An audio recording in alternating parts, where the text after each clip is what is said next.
Okay. So I know I can be heard. I want to apologize for the minor technical difficulties we had. I kind of broke my headset. I was trying to find.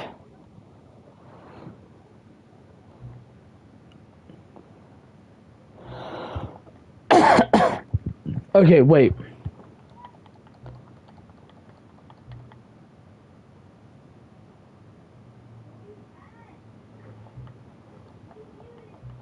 Wait a second. Did it not save my progress? Oh no, we're still on the Stanley Parable 2. Alright, we're good. So, if you guys missed yesterday's stream, you'll understand. And we got the welcome back trophy, which is quit the game and start it again. So this is a new version of the Stanley Parable. Well, actually, it's the same version. That's a little wild. Stanley decided to go to the meeting room. Perhaps he had simply missed a memo. If I am correct, yes. Stanley picked up the bucket.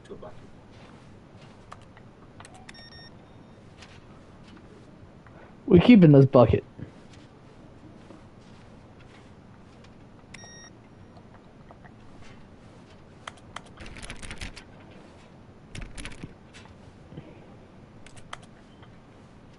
Yeah, I'm keeping this bucket with me. I don't care.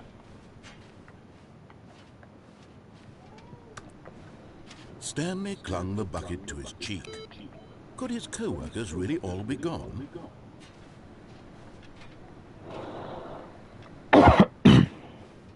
Stanley pressed the bucket upon every little thing in the office. Nothing responded to the bucket's touch, but it did little to discourage Stanley's belief in the magic of the bucket.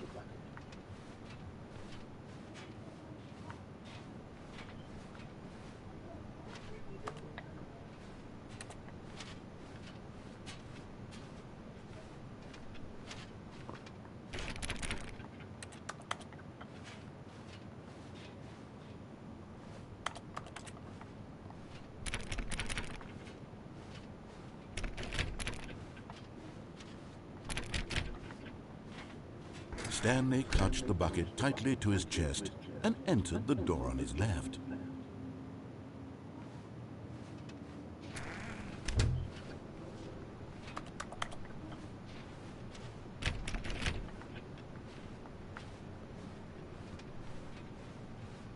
Still no one was here.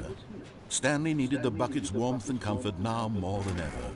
Perhaps his boss's office was where he'd find answers. Oh, Stanley, can you feel it? The broom closet. It wants the bucket. You can feel that, can't you? The aura of jealousy? It's as clear as day. This broom closet believes it deserves the bucket. I can really feel it now. It's a bucket. It belongs in a broom closet. That's what the broom closet is trying to say here. It's supposed to go with the other cleaning supplies. Good for you, Stanley. Don't give in. Don't hand over the bucket. I know how hard it must be, given the pressure that the broom closet is putting on your shoulders right now, but you have to be strong. This is your bucket. This is your... Coming to a staircase, Stanley and the bucket walked upstairs to the boss's office.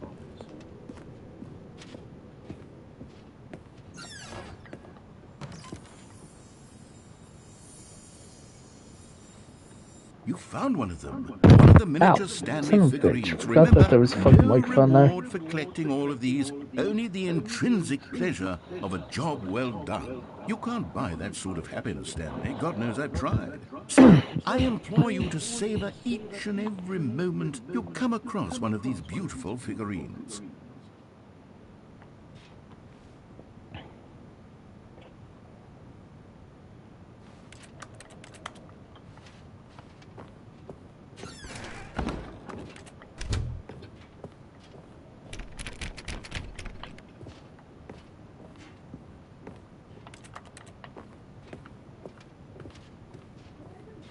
Stepping into his manager's office, Stanley was once again stunned to discover not an indication of any human life. Crushed by the weight of this revelation, Stanley may have broken down into an... But Stanley guessed the correct code by sheer luck. Was it that the bucket knew all along? Was the bucket guiding him? Yes, this is certainly the most logical explanation.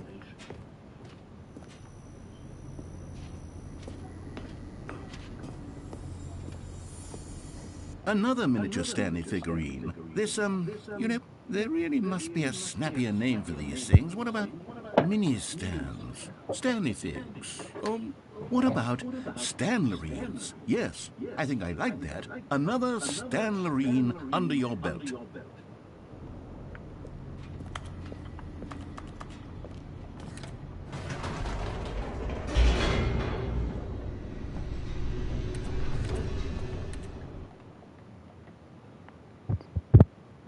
The elevator raced downward, plummeting towards an unknown fate.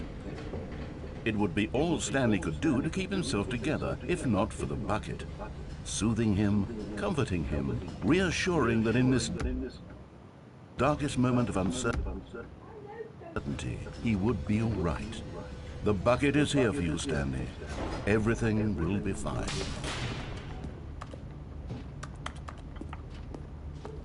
Stanley and the bucket walked straight ahead through the large door that read, Mind Control Facility.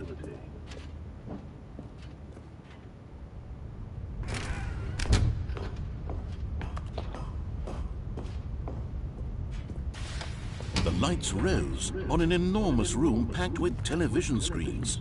What horrible secret did this place hold? Stanley and the bucket both wondered to themselves.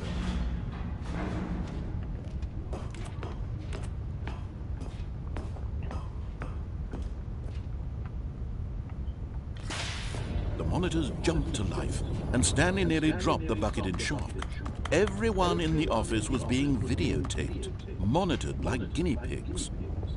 The bucket had never seen anything like this, and it very nearly burst into tears as Stanley cradled it gently, reassuring it that everything would be fine.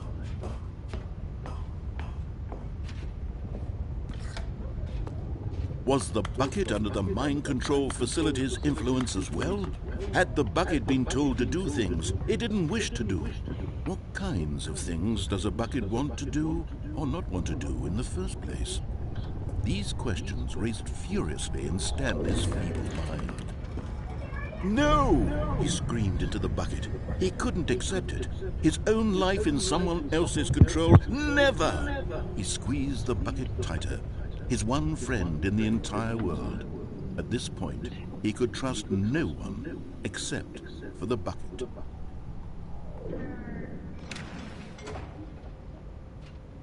But here was the proof. The heart of the operation. Controls labeled with emotions, happy or sad or content. Walking, eating, working, all of it monitored and commanded from this very place. And as the cold reality of his past began to sink in, Stanley decided that this machinery would never again exert its terrible power over another human life. For he and the bucket would dismantle the controls for good. Two best friends, Stanley and the bucket, up against the world. They high-fived in a really cool way, and the bucket made a sassy comment about taking down the system.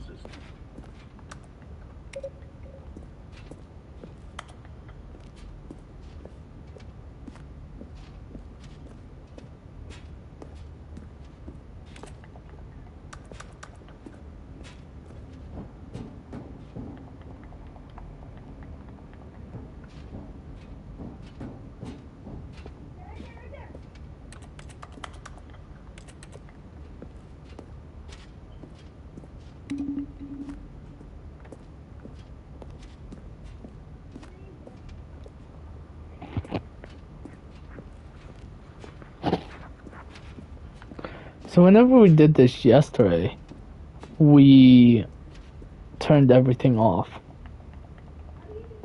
We're gonna turn it on instead of off. So we clicked off yesterday. So what happens if we turn it on instead of off? Pretty sure that door is gonna shut, if I'm correct. When at last they came to the source, but at the last second, the bucket jumped in and pressed the button to turn on the controls. Stanley gasped in horror. Had this been the bucket's plan all along? To take over the machine and claim the power for itself? How could the bucket have betrayed him like this? Stanley was prepared to throw the bucket away in disgust when suddenly an image appeared upon the enormous screen. Birds. Silly, silly birds. The control buttons became active again.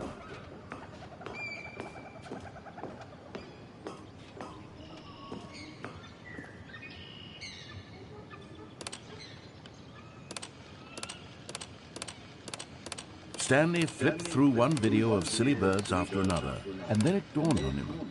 This wasn't a mind control facility at all. It was a facility for monitoring and surveilling silly birds all over the world. The mind controls were only a facade to disguise its true intentions. Had the bucket known this all along? Stanley marveled at the metal genius in his hands, the one who had pointed him towards this incredible discovery. Stanley and the bucket never found freedom because they spent the rest of their lives here in this place, flipping through live streams of the silliest birds imaginable. Of all the possible paths his life could have taken, this one was surely the best. And Stanley was happy.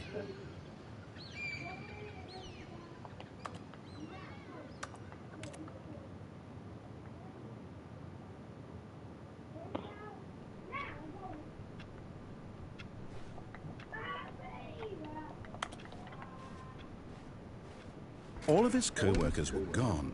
What could it mean? Stanley decided to go to the meeting room. Perhaps he had simply missed a memo. No matter how hard Stanley looked, he couldn't find a trace of his co-workers.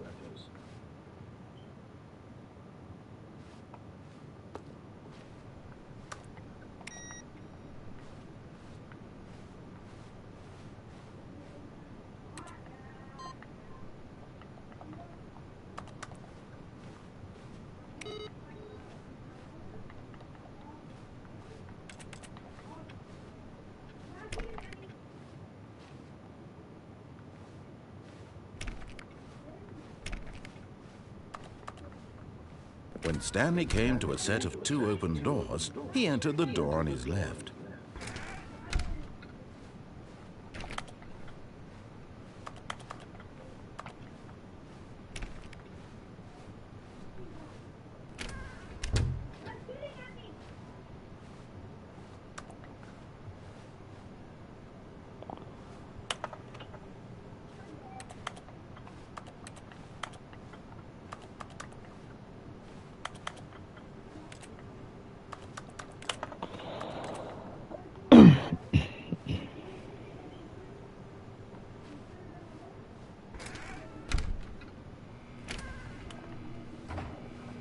Stanley stepped into the broom closet, but there was nothing here, so he turned around and got back on track. Coming to a staircase, Stanley walked upstairs to his boss's office. Okay, I'm going back to the name of these little Stanley figurines, and now I'm torn between Stanlerines and Figlies. What do you think, Stanley? What name better encapsulates the intrinsic sense of happiness that you get from seeing a small number in the corner of your screen go up by 1? Let me sit on it. I'm sure it will come to me.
Stepping into his manager's office, Stanley was once again stunned to discover not an indication of any human life. Shocked, unraveled, Stanley wondered in disbelief who orchestrated this. What dark secret was being held from him? What he could not have known was that the keypad behind the boss's desk guarded the terrible truth that his boss had been keeping from him. And so the boss had assigned it an extra secret PIN number, 2845. But of course, Stanley couldn't possibly have known this.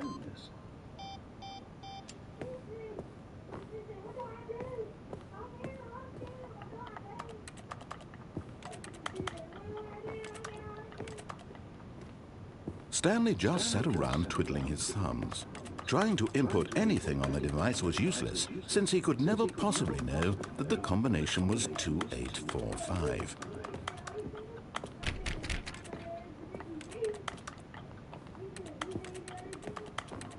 Two, 845.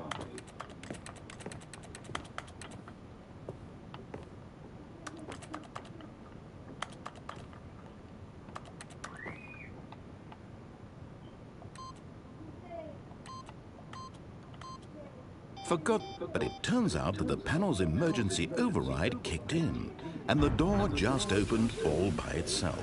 And Stanley got the hell along with the story. Well, whoop-de-doo.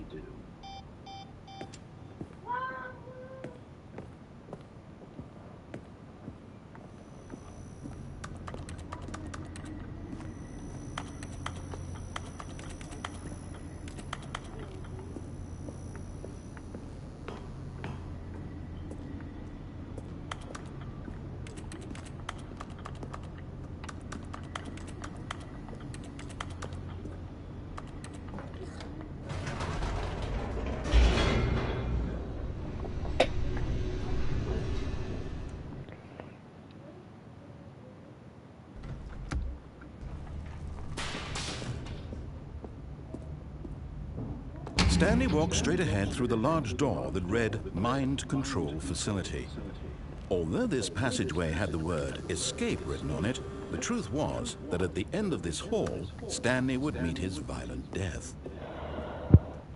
The door behind him was not shut. Stanley still had every opportunity to turn around and get back on track. At this point, Stanley was making a conscious, concerted effort to walk forward and willingly confront his death.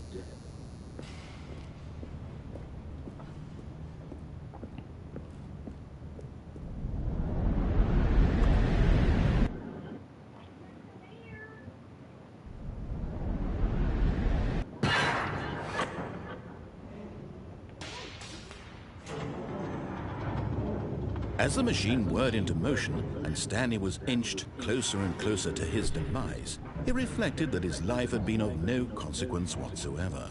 Stanley can't see the bigger picture. He doesn't know the real story, trapped forever in his narrow vision of what this world is. Perhaps his death was of no great loss, like plucking the eyeballs from a blind man.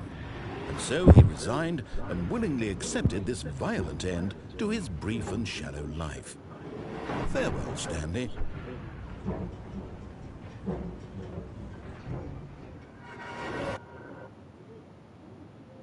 Farewell, Stanley, cried the narrator, as Stanley was led home.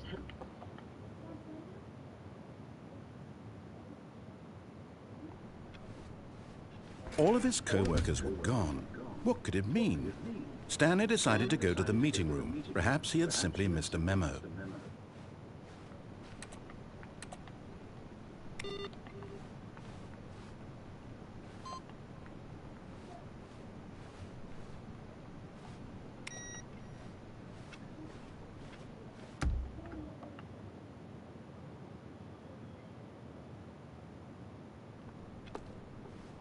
All of his co-workers were gone. What could it mean? Stanley decided to go to the meeting room. Perhaps he had simply missed a memo.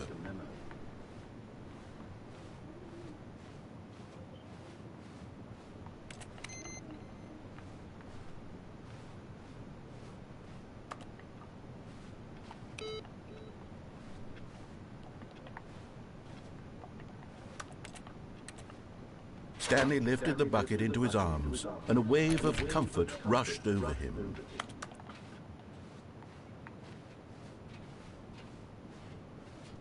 Stanley clutched the bucket tightly to his... This was not the direct way to the meeting room, but Stanley had felt the bucket calling to him, telling him that the employee lounge was simply the place to be.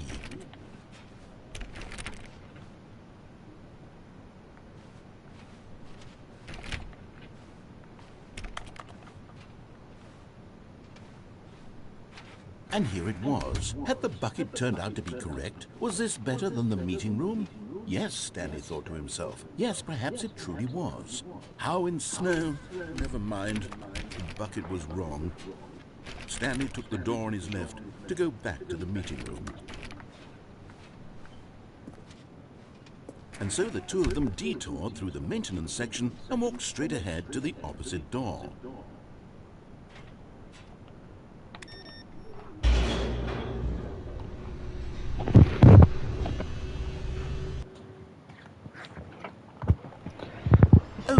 Stanley, I'm glad you found your way here. I knew you'd find this place eventually.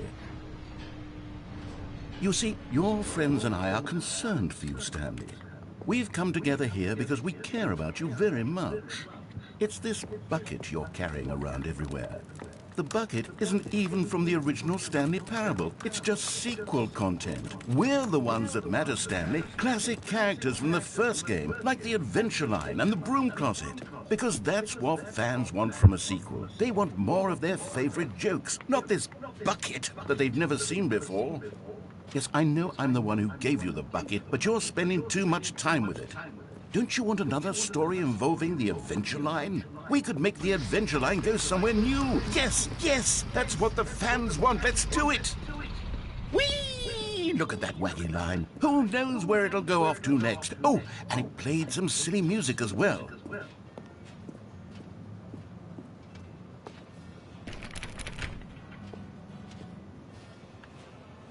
Now this is what the Stanley Parable is all about. Don't you remember all those great jokes from the original dialogue? Also, Stanley is addicted to drugs and hookers.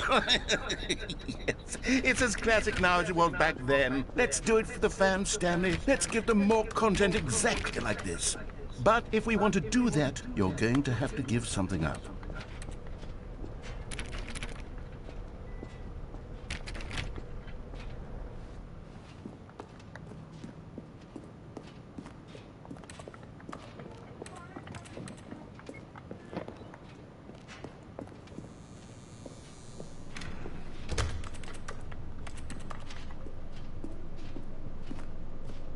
Don't you get it, Stanley?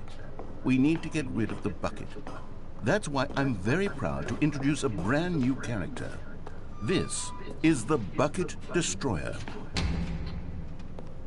I think it'll make a wonderful new addition to the rich lore of the Stanley Parable. True, it also was not in the original game, but it's such a well-fleshed-out character with so much personality that to me, it already feels as though it's been part of the cast all along. Don't you agree? Can you guess what the Bucket Destroyer does? Surely you don't need me to spell it out for you. Go ahead now, Stanley. Say goodbye to the bucket, and then pop it into the machine when you're ready.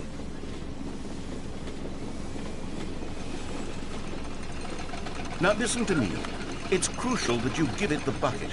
I don't know what the Bucket Destroyer will do if it can't destroy your bucket. Destroying buckets is all it knows. That is its singular personality trait. Sure, I can hear you saying, how does a character with only one personality trait deserve to join the pantheon of beloved Stanley Parable characters? Well, you see, if you were to really explore the Bucket Destroyer, you would see that its desire to crush buckets is so densely loaded with complexity and nuance that it's really like 10 personality traits. What other object in this game can you even say that about? The Broom Closet? Certainly not. I wonder what sort of Bucket Destroyer merchandise the fans will be clamoring for after this. Okay, the Bucket Destroyer is getting very upset now. You'll have to hurry and feed it. We can't get back to the classic Stanley Parable characters like the Adventure Line or the Bucket Destroyer until you crush that damn bucket. Quickly now, the fans are waiting. Do it, the fans, Stanley. Give the fans what they want. Hurry and...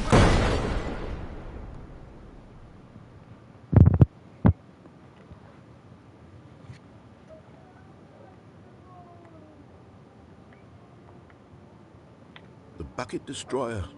My prized creation. You had so much potential. We were going to do such marvelous things with you, tell such spellbinding stories about you. All of it squandered now. Goodbye, new friend. For the moment in time that you were here, you were magnificent.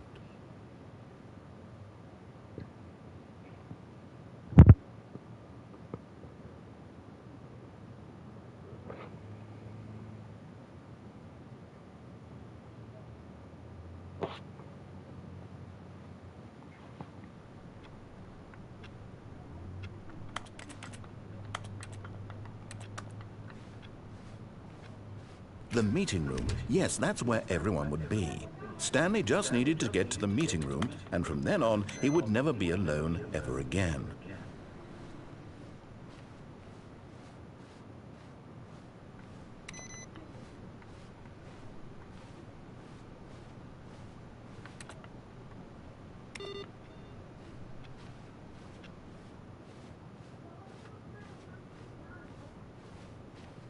When Stanley came to a set of 2 open doors, he entered. This was not the correct way to the meeting room, and Stanley knew it perfectly well.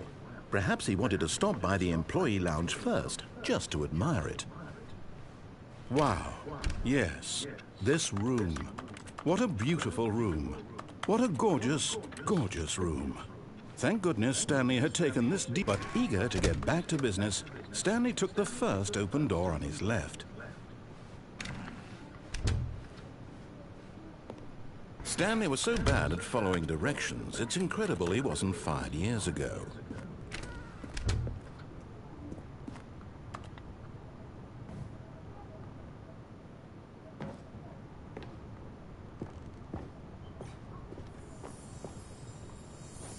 You're getting close now, Stanley. You've nearly gotten all of the Figler Anmarines. Very soon, you'll collect the last one. And then the first number will equal the second number, and that will be it. We'll be different people by then. Different in the sense that we used to have none of them. And now, we have them all. You can't go back to when you had no Figler Anmarines. None of us can.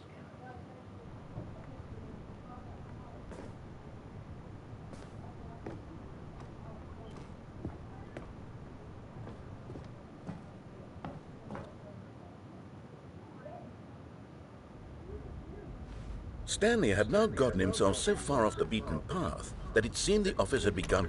So far off the beaten path that it seemed the office had begun. So far off the beaten path that it seemed the office had begun. So far off the.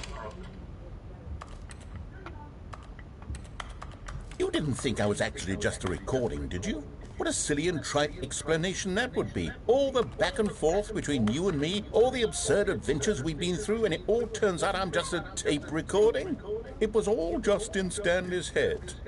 I bet that's the kind of twist you think is revelatory. I bet each and every time you watch a movie where it turns out all to be in the main character's imagination, you must absolutely bolt off the couch in pure shock at the phenomenal and intricate storytelling. It must be so simple to be you. Life being an unending waterfall of surprises and delights. How much more exciting you must find the world than the rest of us do. Now I've become sad. Look what you've done to me. This is all your fault.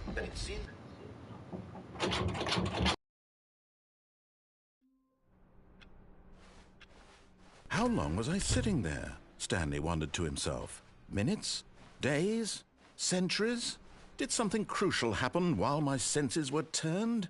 He made a note to be more careful with time from now on. When Stanley came to a set of 2 open doors, this was not the correct way to the meeting room, and Stanley knew it perfectly well. Perhaps he wanted to stop by the employee lounge first, just to admire it. The lounge was sublime, a work of art. What was it about this room that called so deeply and so personally to Stanley? Its grace? Its subtle charm?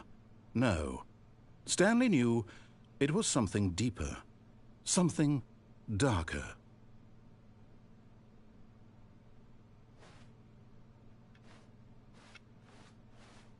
But eager to get back to business, Stanley took the first open door on his left.